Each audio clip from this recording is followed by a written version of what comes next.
যারা স্বেচ্ছাসেবক দল আছেন তারা স্বেচ্ছাসেবক দলের প্রয়োজন।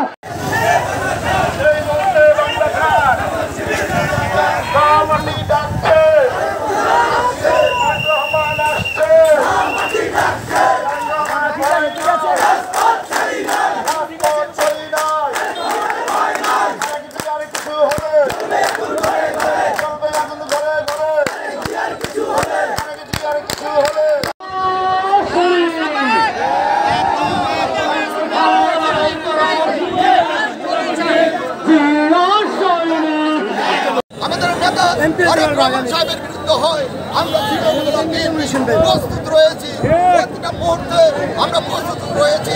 মাঠে আমরা থেকে জবাব দেওয়ার জন্য আমরা ঐক্যবদ্ধ আছি। শ্রীনগর উপজেলা বিএনপি বিশেষ করে মুন্সিগঞ্জ শ্রীনগর শেষ দিঘার সব